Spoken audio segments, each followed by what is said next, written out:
고린도 교회가 많은 분파로 인해서 크게 분열되어 있었던 것을 1장에서 보았습니다. 이로 인해서 서로 다투고 그리고 분쟁이 있었습니다. 이런 분열이 심지어는 고린도전서 후반부를 보면 세상 법정에 성도들끼리 이렇게 고소하는 내용까지 있었던 것을 우리가 보게 되어집니다. 이렇게 싸우는 성도들 그리고 교회를 향하여서 교회의 일치 그리고 교회의 연합을 위해서 사도 바울이 해결책으로 제시하고 있었던 것이 바로 십자가의 도, 이 복음이었다는 것을 보았습니다. 예수 그리스도께서 우리들 속에 있는 분열하게 만드는 막힌 담을 허시고 서로를 향하여 원수되게 하는 모든 이 분열의 벽들을 십자가로 허무셨다는 것을 우리가 보았습니다. 여러분, 주님께서 십자가로 하나님과 우리 사이에 원수된 것을 화해시켜 주셨습니다. 그리고 우리들 사이에 원수된 것을 허무시고 그리고 화해케 한 것도 십자가였다는 것을 우리가 앞에서 나누었습니다. 그러면서 사도 바울은 이 이야기의 주제를 1장 하반부에서 십자가의 도, 이 복음으로 그 이야기의 주제를 자연스럽게 넘겨가고 있는 것을 우리가 보게 되어집니다. 여러분, 1장에서 보았던 것처럼 하나님의 아들께서 인간이 되셔서 십자가에서 자기 백성들을 구원하기 위해서 스스로 제물이 되어 죽으셨다. 이 복음은 1장 23절의 말씀처럼 유대인들에게는 거리끼는 것이었습니다. 그리고 이방인들에게는 미련한 것이었습니다. 특히 이 고린도는 헬라 철학의 본산지인 그리스 지역에 이 아테네와 매우 가까운 곳에 있습니다.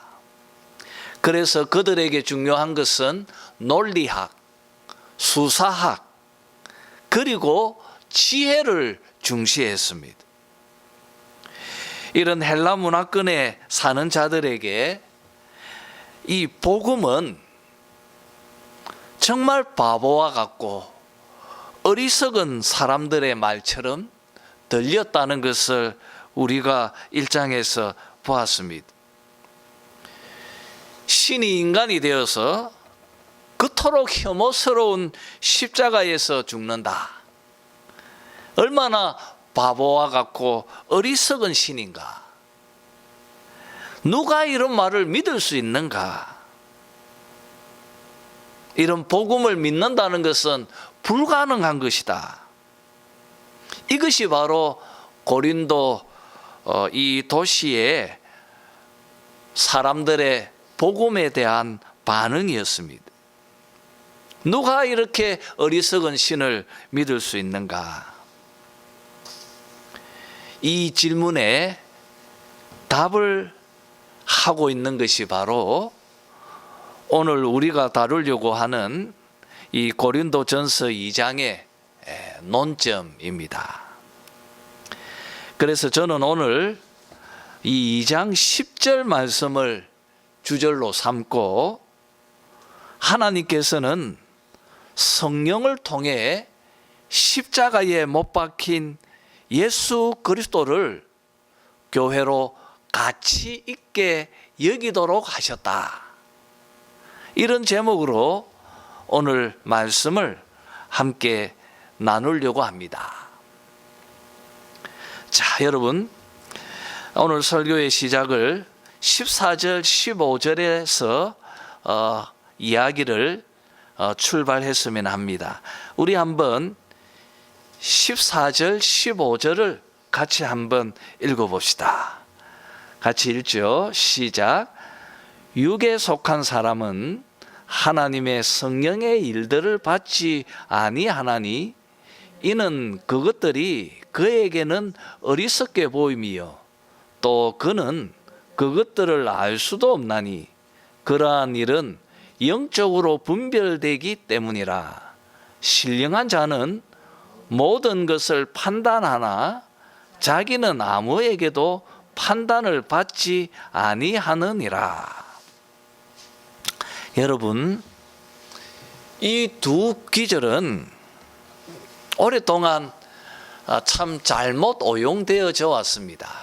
그리고 이 표현은 왕왕 교회 안에서 사람들 입에 회자되기도 합니다. 자, 먼저 14절에 보시면 육에 속한 사람은 하나님의 성령의 일들을 받지 아니한다, 그런 말이 있습니다. 그래서 영적인 일들은 오직 영을 받은 자들만이 분별할 수 있다, 그렇게 말하면서 나는 영을 받은 영에 속한 사람이니까 나의 생각, 나의 판단, 나의 분별력이 당신들보다 훨씬 더 뛰어나다, 그렇게 말하면서 자기 주장을 교회에 관철시킬 때 이 표현을 즐겨 사람들이 회자합니다. 그리고 15절에도 신령한 자는 모든 것을 판단하나 자기는 아무에게도 판단을 받지 아니한다는 말을 합니다. 이것을 또 나는 신령한 사람이니까 나는 당신들을 내가 판단할 수 있지만 당신들은 나를 판단할 수 없다, 이런 회개한 주장을 펼치면서 교회를 자신의 뜻대로 장악하려고 하는 자들이 즐겨 쓰고 있는 표현들입니다. 여러분, 사도 바울이 이 기절을 그런 의도로 사용하라고 주신 말씀이 아닙니다.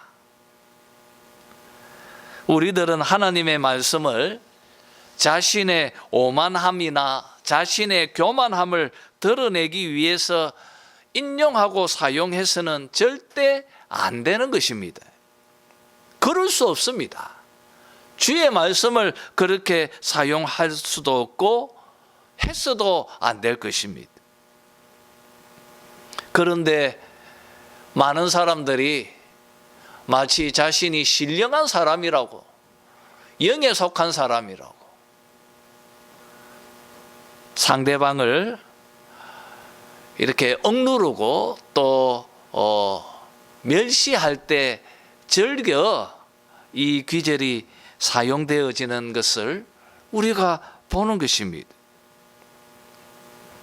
이런 14절 15절의 악용과 오용을 막기 위해서라도 바울은 왜 이 말씀을 하고 있는지 우리가 그 이유를 면밀히 살펴야 할 것입니다.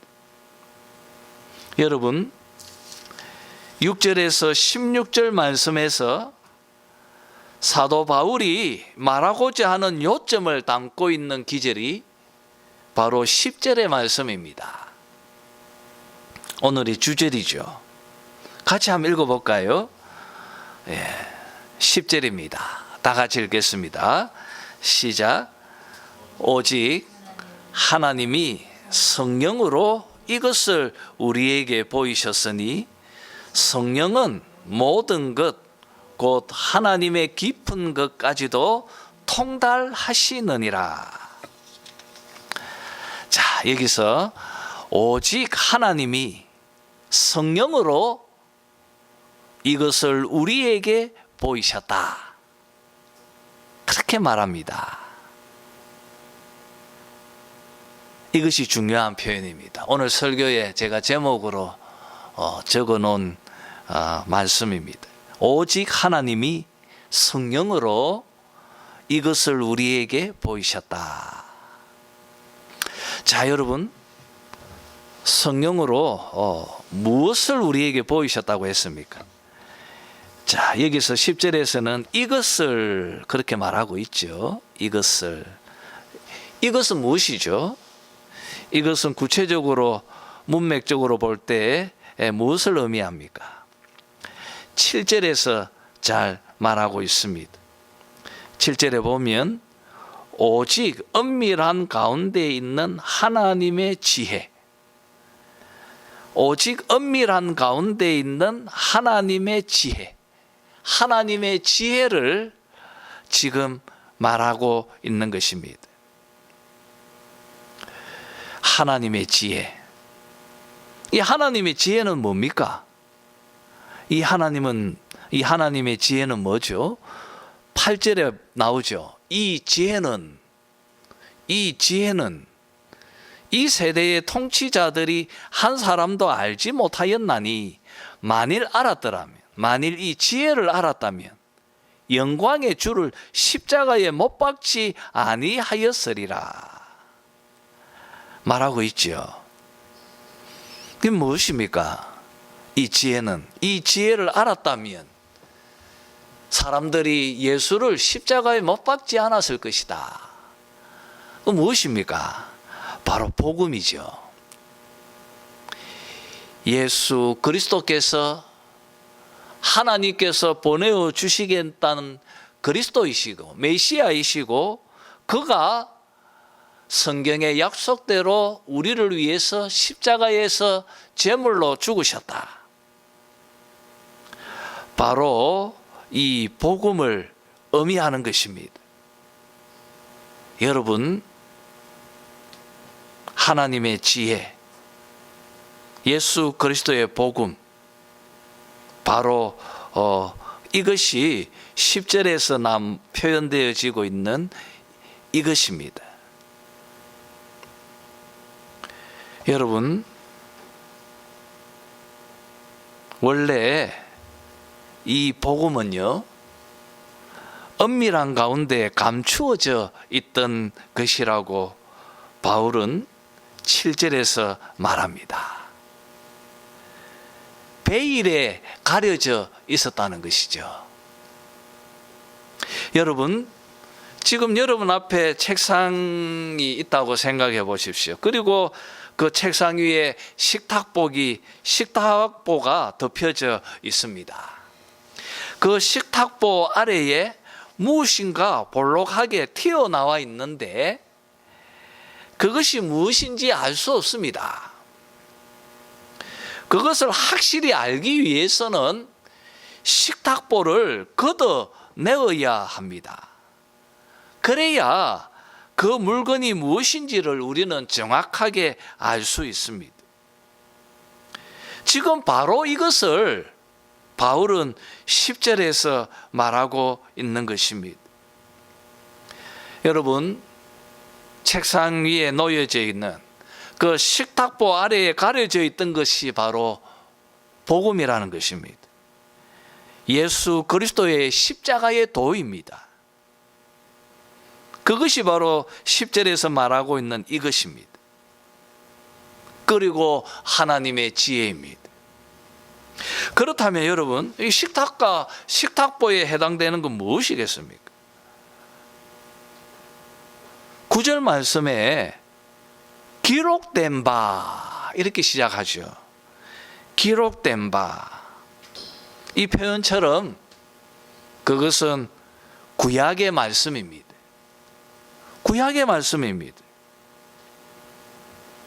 여러분, 우리는 구약 성경을 직접 읽으면 하나님께서 계시하신 바로 그 메시아가 우리 주 예수 그리스도라는 것을 알게 된다는 것입니다. 그래서 하이델베르크 신앙 문답서 이 6주일 19문에 보면 당신은 그리스도의 복음을 어디로부터 압니까? 이렇게 질문하는데 하나님께서 친히 이 복음을 처음에 낙원에서 계시하신 거룩한 복음으로부터 압니다. 그 후에 하나님께서는 이 복음을 족장들과 선지자들을 통하여 선포하셨으며 율법의 제사들과 다른 의식들을 통하여 예시하셨습니다. 그렇게 말합니다. 여러분, 이렇게 구약 성경은 모두 다 십자가에 못 박힌 예수 그리스도에 관한 증언들입니다. 주님께서 하신 말씀을 읽어봅시다. 시작. 이에 모세와 모든 선지자의 글로 시작하여 모든 성경에 쓴 바 자기에 관한 것을 자세히 설명하시니라. 여러분, 주님께서 엠마오 도상에서 만난 제자들과 함께 나눈 이야기입니다. 모세와 모든 선지자의 글, 구약 성경이죠. 구약 성경 모든 내용들은 전부 다 자기에 관한 것이라고 주님께서 말씀하셨습니다. 구약 성경은 모두가 다 예수님에 관한 이야기입니다. 예수님에 관한 바로 증언들이고 그리고 예언들입니다. 그런데 왜 유대인들은 모두가 다 예수님을 십자가에 못 박으라고 외쳤습니까? 왜 구약 성경을 통달하고 있던 바리새인들과 서기관들은 왜 예수님을 메시아라고 믿지 않고 오히려 죽음으로 몰아갔습니까? 왜 그렇습니까, 여러분? 그 이유가 뭐죠? 그것이 바로 이 고린도전서 2장 7절에 있는 말씀처럼 감추어져 있었기 때문입니다. 여러분, 식탁보로 가려져 있었기 때문입니다. 그래서 바울은 8절에서 만약 그들이 알았다면, 그들이 만약 구약에서 예언하고 있는 바로 그 메시아가 예수님이라는 걸 알았다면 이 영광의 주를 십자가에 못 박아 죽이지는 않았을 것이라고 말하고 있는 것입니다. 여러분, 그러면서 바울은 9절에서 구약에서 인용하고 있는 것처럼 그들은 모든 것을 눈으로 보지 못하고 귀로 듣지 못하고 사람의 마음으로 생각하지 못했기 때문이라고, 베일에 가려져 있었기 때문이다. 그렇게 말하고 있습니다.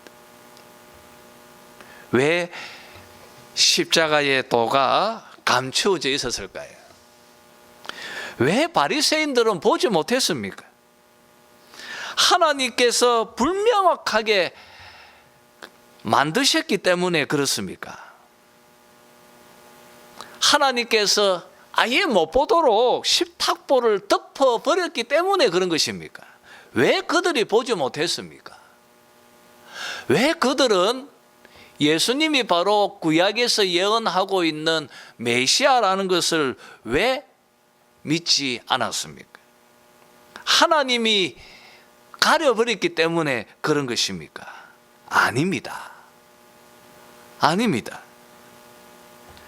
그들이 보지 못한 이유는, 믿지 않은 이유는 이 9절의 말씀처럼 하나님 편에 있는 것이 아니라 구약을 읽고 있는 유대인들과 종교 지도자들, 그들에게 있기 때문이에요. 이유가 그들에게 있다는 거예요.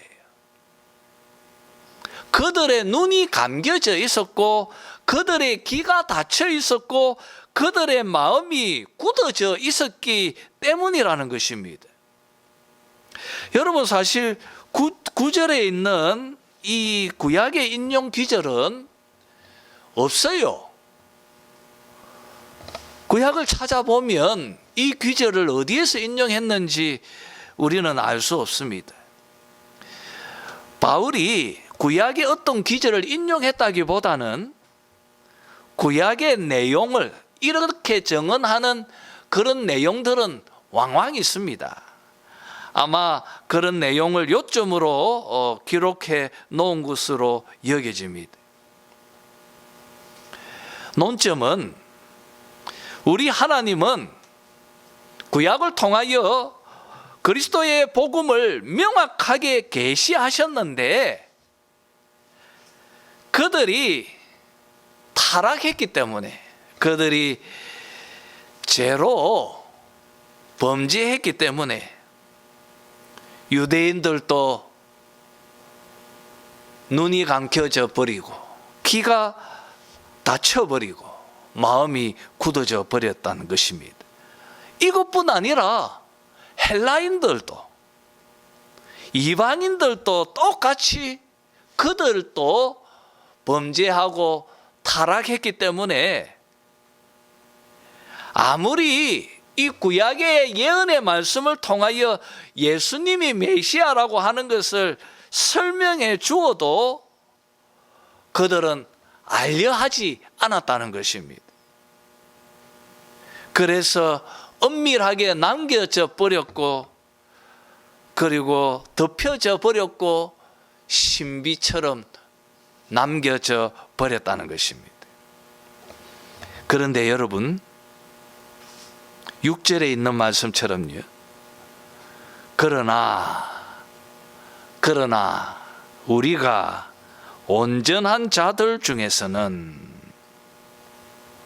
지혜를 말하노니, 여기서 말하는 온전한 자들은 누구입니까?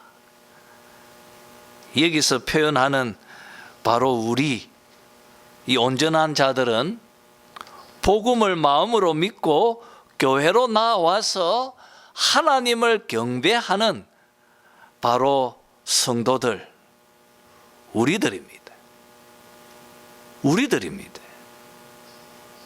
우리들은 가려져 있던 이 복음을 들었고 보았고 마음으로 믿었다는 것입니다.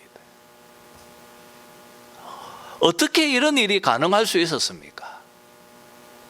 모든 사람들이 믿지 않고 그리고 비난하고 어리석은 이야기라고 말하는 이것을 도대체 우리는 어떻게 믿을 수 있었는가? 그리고 이 복음은 어떻게 우리가 믿어지게 되는 것인가?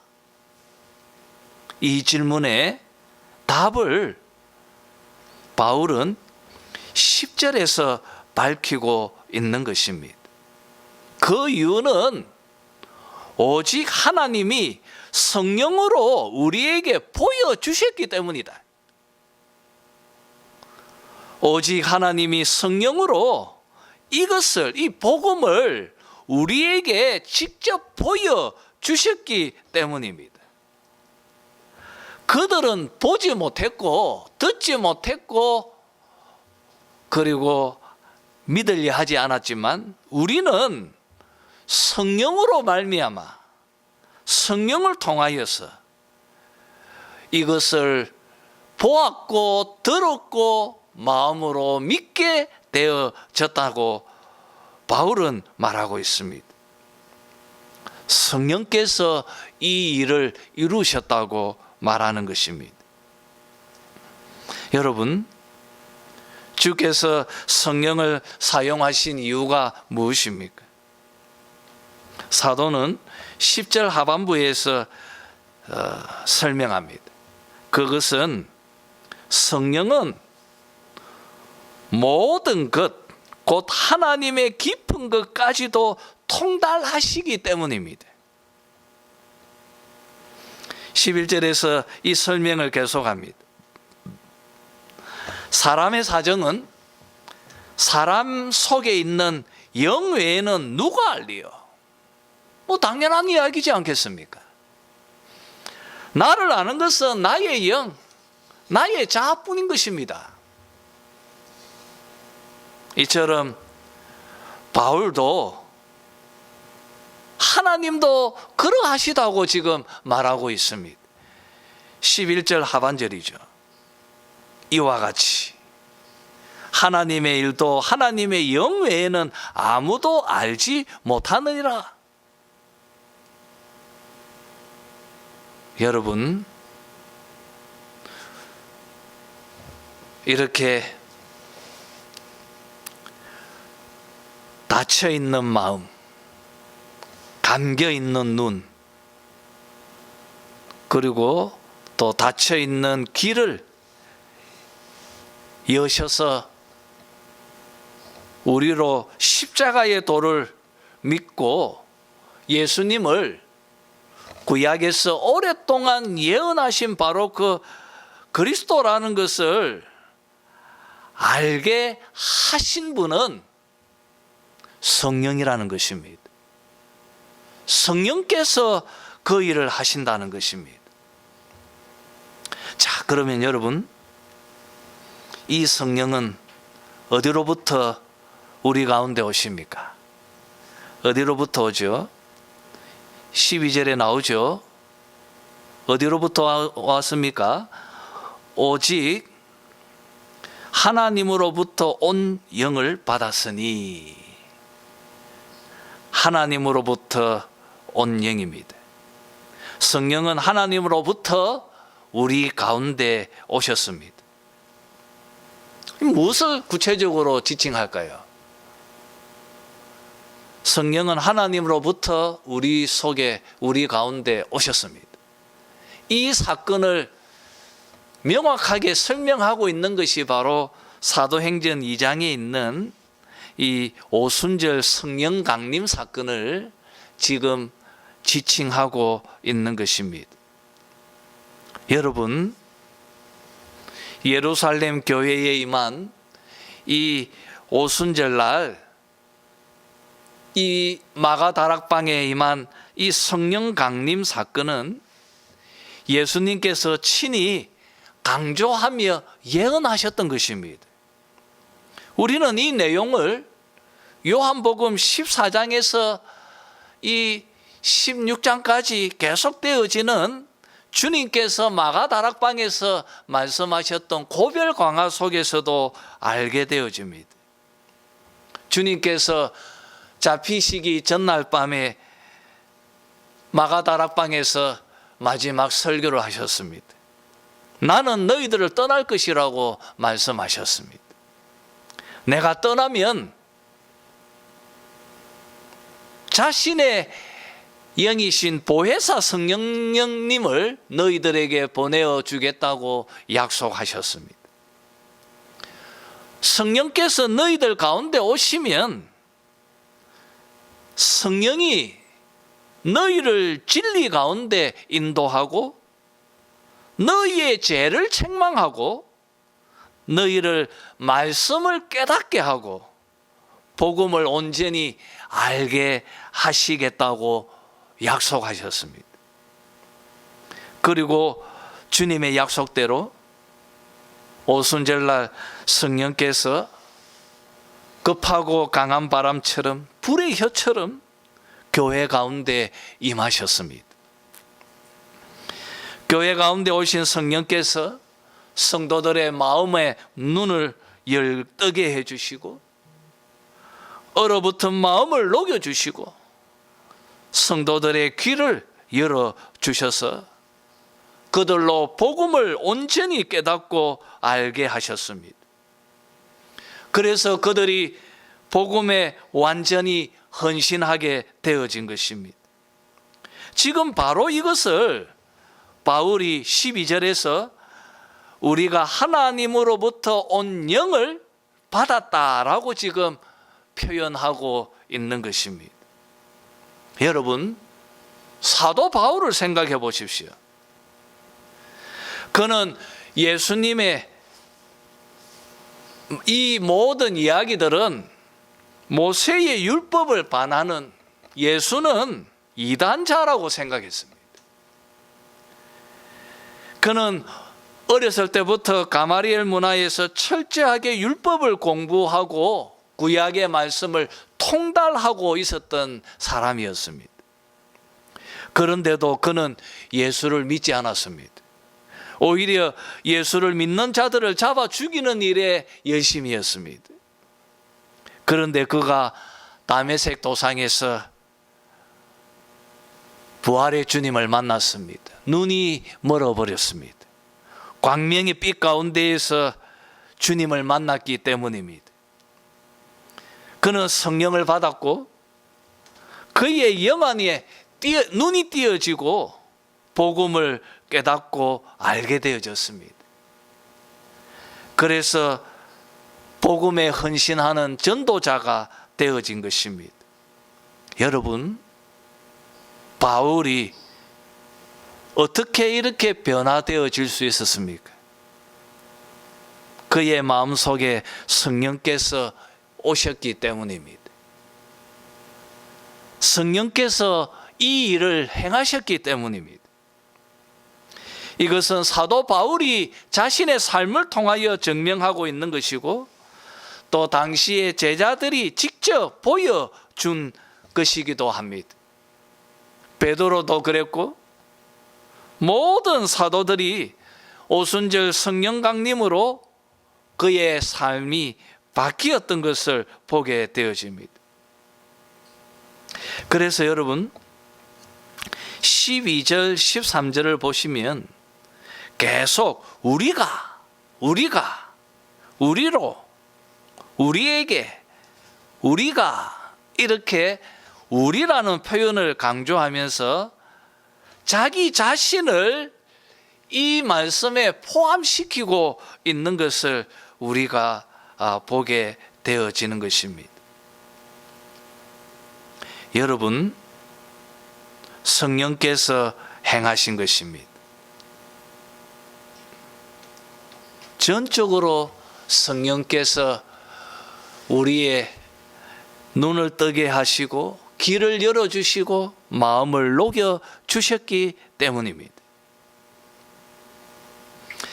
그리고 여러분, 이 모든 것을 가능하게 되어진 우리 가운데 오신 이 성령, 우리가 이 성령을 받게 되어진 것이 나의 노력으로 내가 무엇을 행하여서 취한 것이 아니라는 것을 12절 하반부에서 밝히고 있습니다.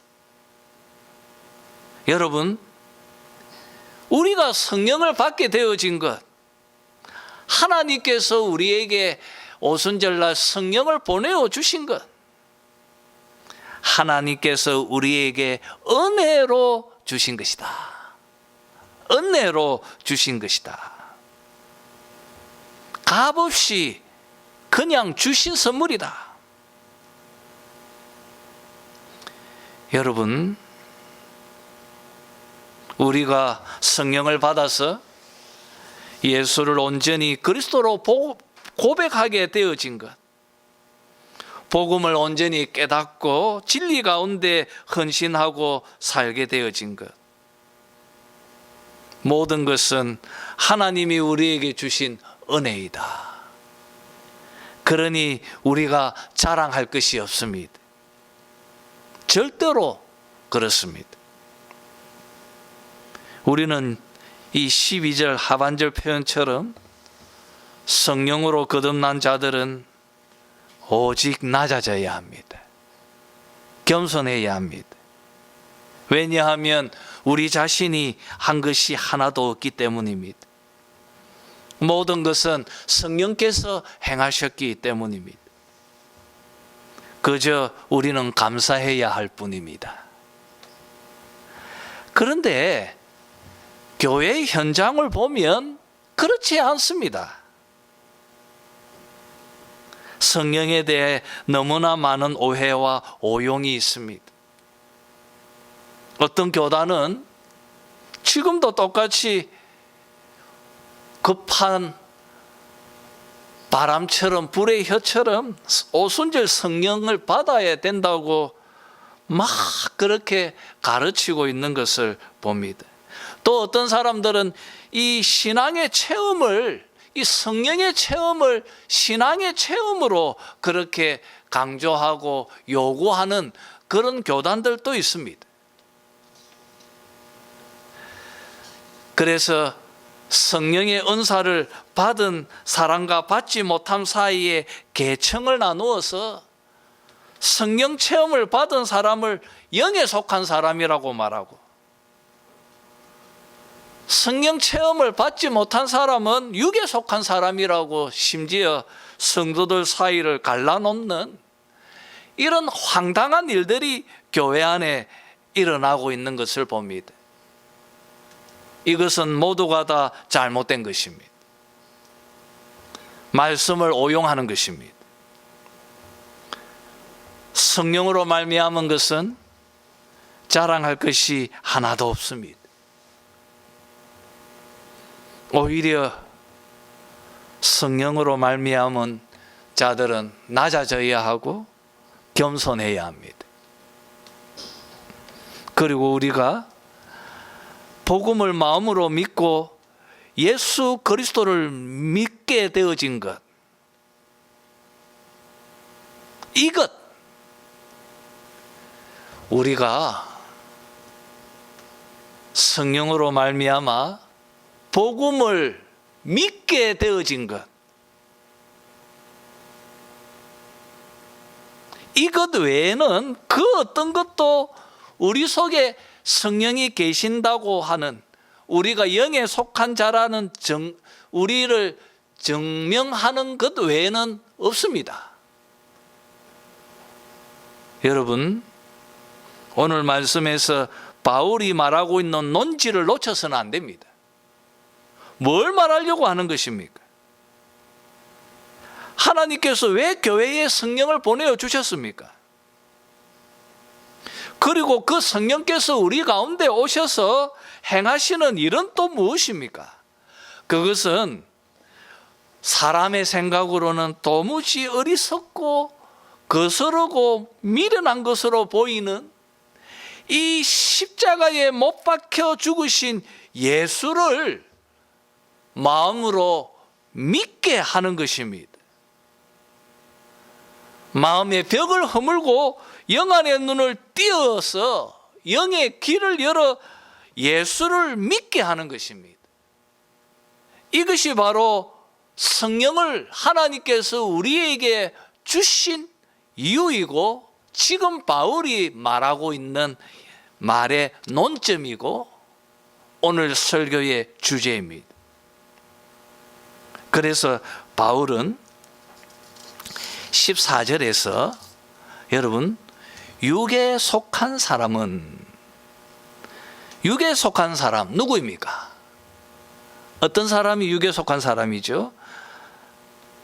예수 안 믿는 사람, 마음에 성령이 없는 사람이죠. 예수 안 믿는 사람입니다. 그들은 하나님의 성령의 일을 받지 않았습니다. 그들은 마음에 성령이 없습니다. 그래서 그들은 예수를 믿지 않습니다. 그래서 그들이 우리를 보면서 어리석다고 말하는 것입니다. 그들은 이것을 모르기 때문에 이런 것들을 분별할 수도 없다고 말하는 것입니다. 15절에서도요, 신령한 자는, 여기서 말하는 신령한 자는 누구입니까? 이들은 예수 믿는 자들이죠. 성령을 받은 자들이죠. 이들은 모든 것을 판단한다고 말합니다. 그것은 하나님의 일을 모든 것을 판단할 수 있다는 것입니다. 그리고 바울은 계속해서 이 예수 믿은 사람들, 이 성령으로 거듭난 자들은 아무에게도 판단받지 아니한다고 말합니다. 이 아무에게도, 이 누구입니까, 이 사람들? 이 어떤 사람들이죠? 성령 받지 않은 사람들, 예수 믿지 않는 자들. 이들은 십자가에 못 박힌 예수를 믿는 것은 미친 짓이라고 말하는 이 세상 사람들입니다.